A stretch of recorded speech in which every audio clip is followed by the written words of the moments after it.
Hello friends, this is Priya academy and आज की class में हम पढ़ेंगे आईपीसी में जो हमारा चैप्टर नंबर 1 है इंट्रोडक्शन, उसकी सेक्शन फर्स्ट से लेकर 5 तक। तो without wasting the time, let us start the class.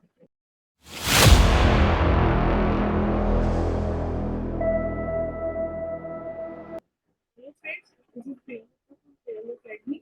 आज की क्लास में हम पढ़ेंगे सेक्शन 1 से लेकर सेक्शन 5 तक, जो कि है हमारा की chapter number 1, that is introduction.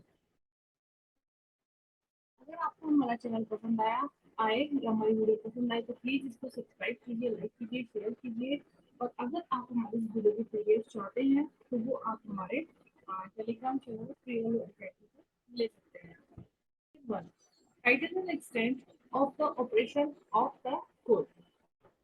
यह बताया गया है इस सेक्शन में कि ये सेक्शन पूरे हमारे भारतवर्ष में लागू होगा। पहले आप जानते ही हैं कि जम्मू एंड कश्मीर में कोई भी एक्ट हमारा अप्लाई नहीं होता था, बट अब पूरे ऑल ओवर इंडिया में हमारा ये एक्ट आईपीसी को लागू होगा। सेक्शन 2 को क्या बताता है कि punishment of offences committed with in India. कोई भी ऑफेंस जो कि इंडिया में कमिट हो रहा है उसकी पनिशमेंट के बारे में। Every person shall be liable to punishment under this code and not otherwise for every act or omission committed contrary to the provision of this law, of which he shall be guilty within India. Means कि India में यह act, जैसे हमने पहले section में पढ़ा था कि पूरे ऑल ओवर इंडिया पे यह एक्ट अप्लाई होता है। कोई भी पर्सन इस एक्ट के अगेंस्ट में अगर कोई भी कुछ क्राइम करता है, ऑफेंस करता है इंडिया के अंदर, तो उस पर यह सेक्शन अप्लाई होगी। Section 3. Punishment of offence committed beyond but which by law may be tried within India. कोई भी ऑफेंस अगर वह इंडिया से बाहर ही किया गया है बट वह रिलेटेड है इंडियन टेरिटरी से, ठीक है, तो वह इंडिया के बाहर कमिट होने पर भी इसी तरह से इंडिया में ट्राइबल होगा जैसे कि वह भारत में ही ऑफेंस किया गया हो। राइट, सपोज कीजिए अगर कोई पर्सन है वह इंडिया से बाहर जाकर अपराध करता है, लेकिन वह जो ऑफेंस है वह है इंडिया से ही रिलेटेड, ठीक है, तो वह एक्ट इंडिया में इसी तरह से ट्राइबल होगा जैसे कि वह एक्ट इंडिया में ही किया गया हो। सेक्शन 4 क्या बताता है कि extension of code to extra territorial offences. कि कोई भी कुछ ऑफेंसेस ऐसे हैं कि जो इंडिया में हुए हैं लेकिन हम उन्हें आईपीसी की प्रोविजन में कवर नहीं करेंगे या फिर उन्हें आईपीसी का प्रोविजन कवर अप नहीं करता। आइए देखते हैं वो कौन कौन से ऑफेंस है। कोई भी सिटीजन है, यहाँ पर ध्यान रखिए सिटीजन वर्ड यूज किया गया है, राइट। कोई भी सिटीजन है अगर वह भारत से जाकर इंडिया की टेरिटरी से बियॉन्ड जाकर भी कोई ऑफेंस करता है तो उसको भी ऐसे ही ट्राइबल माना जाएगा, ऐसे ही उसको इंडिया में ट्राई किया जाएगा कोर्ट में जैसे कि वह ऑफेंस इंडिया में ही कमिट किया गया हो। या फिर कोई भी ऑफेंस अगर किसी शिप पर या फिर एयरक्राफ्ट पर हुआ है जो एयरक्राफ्ट या शिप रजिस्टर्ड है इंडिया में, ठीक है, तो उसको भी ऐसे ही ट्राई किया जाएगा जैसे कि अदर ऑफेंसेस को, जैसे कि वह ऑफेंस इंडिया में ही कमिट हुआ हो।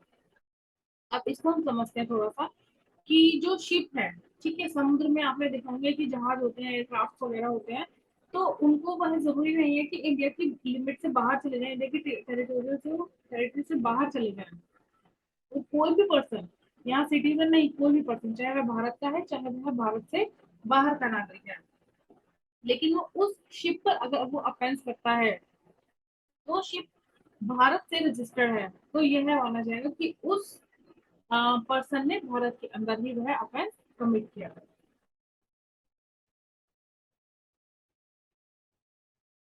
कोई भी पर्सन है अगर उसने इंडिया से बाहर ही कोई ऑफेंस किया है, लेकिन अगर उसने कंप्यूटर रिसोर्सेज के माध्यम से इंडिया को टारगेट बनाकर कोई ऑफेंस किया है, ठीक है, सपोज कीजिए कंप्यूटर रिसोर्सेज के माध्यम से इंडिया को टारगेट बनाया, जैसे बम ब्लास्ट करना, लोग कहीं पर भी बैठे होते हैं कहीं पर भी वो क्राइम कर देते हैं, साइबर क्राइम बहुत तरह के होते हैं, हैकिंग प्रॉब्लम्स जैसे होती हैं, तो अगर इंडिया के कंप्यूटर रिसोर्सेज को टारगेट बनाकर अगर कोई ऑफेंस किया गया है तो उसको भी ऐसे ही ट्राई किया जाएगा, जैसे भी ट्राइबल होगा, जैसे भी वो ऑफेंस इंडिया में ही किया गया हो। इसी कुछ एक्सप्लेनेशन दी गई हैं। फर्स्ट में बताया गया है कि ऑफेंस का मीनिंग क्या होता है ना। ऑफेंस देखिए कि दो चीजें होती हैं ऑफेंस में, कोई भी एक्ट या फिर कोई भी ओमिशन। अगर वो कमिट किया गया है और वह एक्ट और ओमिशन जो कमिट किया गया है अगर इंडियन पैनल कोड में अगर वह पनिशेबल होगा तो उसको ऑफेंस माना जाता है। अब यहाँ पर बात की जाएगी एक्ट और ओमिशन दोनों में डिफरेंस क्या है। ठीक है, देखिए कोई भी एक्ट वो एक्ट होता है कि जिसको करना हमारी ड्यूटी नहीं था। ठीक है, हम लीगली उस एक्ट को करने के लिए हम लाइबल नहीं थे, लेकिन हमने फिर भी वो एक्ट किया है। ठीक, जैसे कि चोरी करना लीगली बैन है, बट फिर भी हमने चोरी की, तो कहीं ना कहीं वो एक्ट हमें नहीं करना चाहिए था, हमने किया। लेकिन कोई भी एक्ट जो हमें करना चाहिए था वो हमने नहीं किया। सपोज हमारे पेरेंट्स हैं, फिर कोई भी भूखा है, कोई मर रहा है, उसको हमने मरने दिया, हॉस्पिटल में नहीं लेकर गए। ठीक, और कोई भी हमारे सामने हमारा बच्चा है, कोई भी बच्चा है वो भूखा मर रहा है, हम उसको मरने दे रहे हैं, तो ये होता है ओमिशन। अगर वो इंडियन पैनल कोड में पनिशेबल है तो वह ऑफेंस माना जाएगा। यहाँ पर कंप्यूटर रिसोर्सेज की बात की गई है।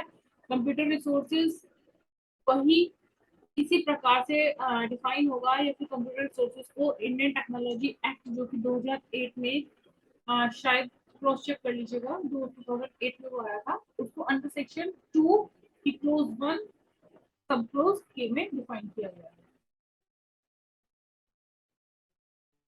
सेक्शन 5 बहुत ही सिंपल सी बात बताता है कि certain laws not to be applicable applied by the by this act, कि कुछ जो लॉ होंगे वो इस एक्ट पर अप्लाई नहीं होंगे। देखिए कुछ लोगों पर, जैसे कि कोई भी फॉरेन मिनिस्टर, राइट, एंड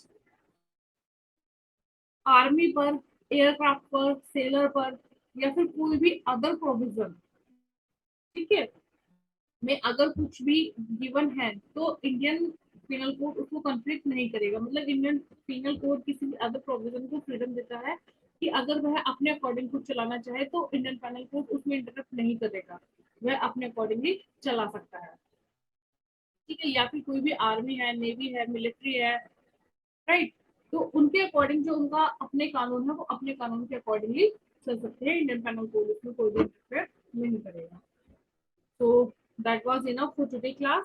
और जैसे कि आप सभी जानते हैं कि हमारी इंडियन पैनल कोड की सीरीज चल रही है, और एलएलएम क्लैट से रिलेटेड जितने भी इम्पोर्टेंट प्रोविजंस हैं हम उसको अपनी इस सीरीज में कवर करेंगे। और लास्ट में हम कुछ मॉक भी लगाएंगे which would be related to Indian penal code. तो हम कोशिश करेंगे कि दिसंबर में जो हमारा 2023 का फ्लाइट एलएलएम फ्लाइट का एग्जाम है उस तक हम अपना सिलेबस पूरा कर सकें। ठीक है, हम नहीं भी कर पाए तो थोड़ा करेंगे लेकिन अच्छा करेंगे, राइट। तो keep in touch with us, और चैनल को प्लीज सब्सक्राइब कीजिए, लाइक कीजिए और शेयर कीजिए अगर आपको पसंद आया है। नहीं आया तो प्लीज मुझको रीजन कमेंट में लिखिए so that I could improve my self. Okay, and बड़े बड़े सपने देखिए और उनको पूरा करने के लिए मेहनत भी कीजिए, right, because dreams don't work unless you do. So it's a high time now. Meet you soon. Children, bye bye, cha. Then go.